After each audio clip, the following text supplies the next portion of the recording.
문재인 대통령이 직접 주재하는 비상경제회의 경제중대본이 오늘부터 가동됐습니다. 중소기업, 자영업자의 자금난 해소를 위해서 50조 원의 비상금융조치를 시행한다고 들으신 대로 발표를 한 건데요. 윤석천 경제평론가와 함께 자세한 내용을 짚어보겠습니다. 어서 오십시오. 네, 안녕하십니까? 특단의 이제 비상금융조치입니다. 네네, 그런데 그렇습니다. 50조 원이라고 하면은 중소기업이나 자영업자들한테 어느 정도로 지원해 줄 수 있는 규모인지 그것부터 좀 설명을 듣고 싶습니다. 우리가 뭐 조가 되면은 사실 감이 잘 안 그렇죠. 오는데요. 예. 우리나라 중소기업이 대충 한 310만 개 정도가 됩니다. 예. 그럼 50조 원 규모라고 그러면은 5천만 원씩 하면 한 100만 개 기업이 혜택을 받을 수가 있는 거고요. 1억이라고 그러면 50만 개 정도의 기업이 혜택을 받을 수가 있겠죠. 지금 뭐 312만 개의 중소기업 중에서 전체가 다 어렵다고는 얘기할 수가 없는 거니까 사실 어느 정도의 수요는 그래도 그 충족을 하고 있다 이렇게 판단하는 게 좋을 것 같습니다. 네. 네네.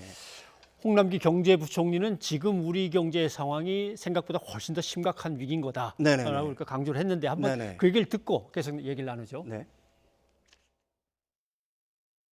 IMF 외환위기가 아시아 지역에 글로벌 금융위기는 금융 섹터에 주로 영향을 미쳤다면 이번 사태는 전 세계와 전 섹터에 전방위적으로 영향을 주고 사람의 이동까지 사실상 동결시키는 총체적이고 복합적인 위기의 양상을 보이고 있습니다. 근데 듣는데 긴장이 되네요. 전 세계, 전 섹터에 전방위적으로 위기라고 하니까 그럼 피할 구멍이 전혀 없다는 얘기인가 이렇게 느낌도 드는데 아무튼 상당히 복합적인 IMF나 또는 2008년의 금융 위기보다도 어쩌면 더 심각하다 이렇게 얘기를 하니까 실제로 경제적 어려움을 어느 정도라고 평가하십니까? 사실 경제라는 거는 인간의 발걸음이 만드는 그걸 전제로 한 거 아니겠습니까? 사실은 그러니까 인간의 활동 자체, 사람의 활동 자체가 제약받고 있으니까 경제 전 부분에 걸쳐서 마비 증상이 나타날 수밖에 없는 거고요. 뭐 공급 충격이 제일 먼저 시작이 됐고 거기에 이제 수요 충격, 그 다음에 이제 이어서 오는 게 바로 신용 충격입니다. 신용 충격. 그래서 이제 장사가 안 되고 하다 보니까 공장은 가동이 안 되고요.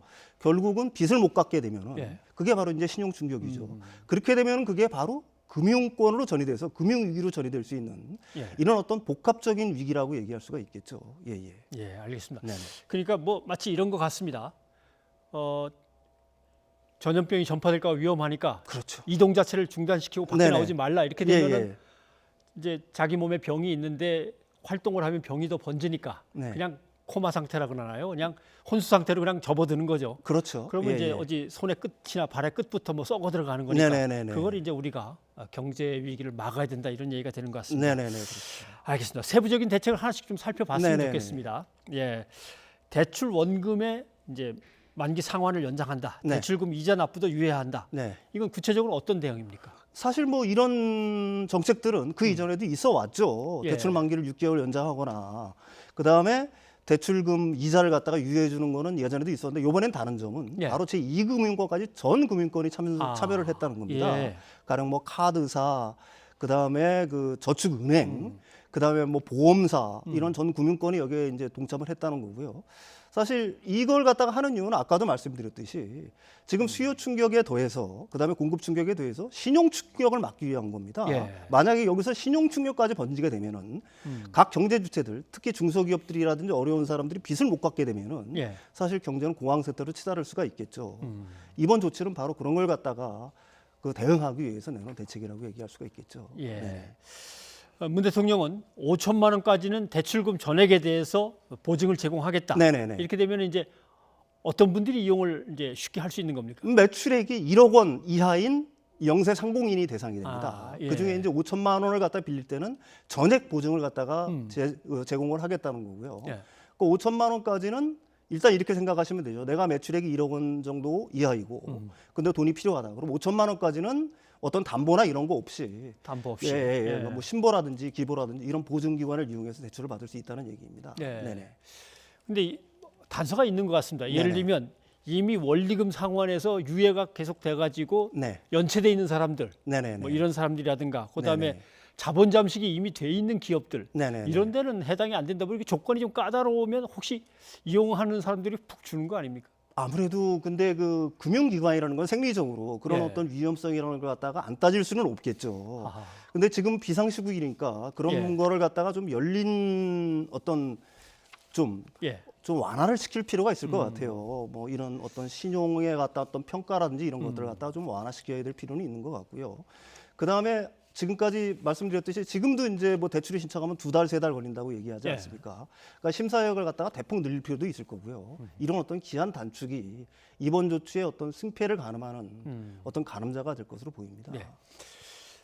홍남기 경제부총리 같은 경우 재난 기본소득 얘기가 나오면 네네. 대뜸 얼른 깜짝 놀라면서 내놓은 얘기가 아유 그 지금 자금을 그렇게 마련하기가 쉬운 게 아닌데 이런데 이 50조 원은 어디에서 마련되는 걸까요? 일단은 그 정부, 그다음에 네. 정부의 예산, 그다음에 추경 예산들이 있을 거 아닙니까? 그쪽에서 이제 일부가 나오는 거고요. 그다음에 한은, 예. 그다음에 기업은행, 그다음에 기업은을 비롯한 전 금융권, 그다음에 그 보증기관이 있지 않습니까? 예. 신보, 뭐 기보라든지, 그다음에 소상공인진흥공단, 예. 뭐 이런 쪽에 전체가 전부 다 어우러져서 이런 어떤 금액이 나오는 거죠. 예. 근데 이제 재난 기본소득하면 기본소득이라는 것 때문에 좀 이제 용어상의 네. 혼란이 있고 예. 서울시가 하는 것처럼 나름대로 어떤 재난을 맞은 이제 생활비 지원 네네. 또는 뭐 일부에서 얘기하는 뭐 긴급 생활 수당 네네네. 이런 식으로 공급이 되면 네. 뭐 가구당 또 1인당 뭐 몇십만 원, 100만 원 뭐 수준이 되겠습니다만 네네네. 실제로 수요의 창출, 경제를 살리는 데 도움이 되겠습니까? 그거는 지금으로서는 다른 방법이 없다고 저는 생각을 합니다. 하다못해 미국 같이 그다음에 맨큐 교수라고 있지 않습니까? 네. 공화당의 자문역을 했고 굉장히 보수적인 경제학자인데 예. 이분까지도 일종의 뭐 1인당 1,000불씩 줘라라고 얘기할 정도면은 예. 이 사태의 시급성을 알 수 있는 거고 일단 중요한 거는 지금 이번 조치로 인해 가지고 신용 위기, 그러니까 다른 말로 해서 신용이 폭발하는 거 예. 이런 거는 어느 정도 막을 수 있을 거라고 봅니다. 그 다음에 이제 뭘 살려야 되겠습니까? 예. 공급 충격은 우리가 어떻게 할 수가 없어요. 아, 예. 그렇지만 우리가 할 수 있는 것, 그 다음에 정부가 할 수 있는 거는 수요 진작을 갖다가 강제로라도 할 수 있다는 얘기입니다. 그럼 수요 진작을 어떻게 시킬 것이냐? 예. 그거는 다른 방법이 없다는 얘기죠. 지금으로서는 그게 기본소득이 됐든지 긴급 생활비가 됐든지 간에 일종의 현금 살포라고 해도 좋을 것 같습니다. 예.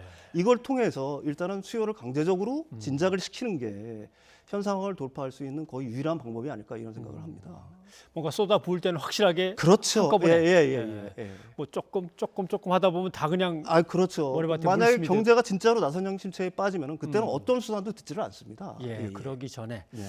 근데 이제 다들 뭐 증권 시장에 주목하고 있는 네네네. 상황입니다만은 네네. 증권 안정기금을 마련한다는데 증권 안정기금은 맨날 듣던 얘기여서 예. 그게 이번엔 뭐가 다른가 이제 이런 생각도 들고요. 글쎄요, 그거는 뭐 시장을 갖다가 약간 다독거리는 측면에서 할 수 있는 얘기인 것 같고요. 이제 만약에 안정기금을 갖다가 미리 뭐 사전에 쭉 쌓아왔고 예. 그게 정상적으로 기능을 했다라고 한다면은 그게 이번에도 뭐 어느 정도 효과는 발휘할 수가 있었겠죠.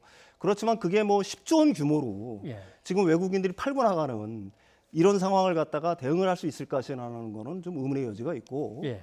지금 조성한다고 하더라도 그게 바로 당장 기능할 수 있는 건 아니니까요.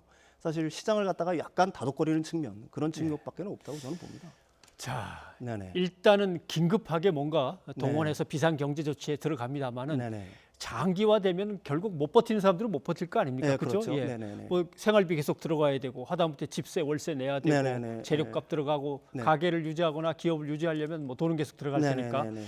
장기적으로는 어떤 대책을 세워놔야 됩니까? 일종의 이제 위기 어떤 플랜이 가동이 돼야 될 거라고 봅니다. 단기적으로는 사실은 이런 코로나 위기가 아주 뭐 1년 이렇게 장기간에 갈 거라고 저는 개인적으로 판단하지는 않거든요.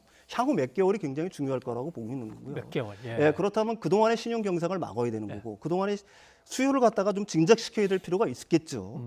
동시에 무조건 모든 중소기업, 모든 영세업체를 갖다가 구제한다는 생각은 정부가 좀 버려야 될 때라고 봅니다. 좀 보인가요? 어느 정도 취사 선택을 해야 되는 거고요.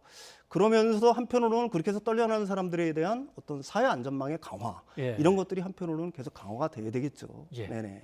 알겠습니다. 윤석준 평론 오늘 고맙습니다. 예, 감사합니다.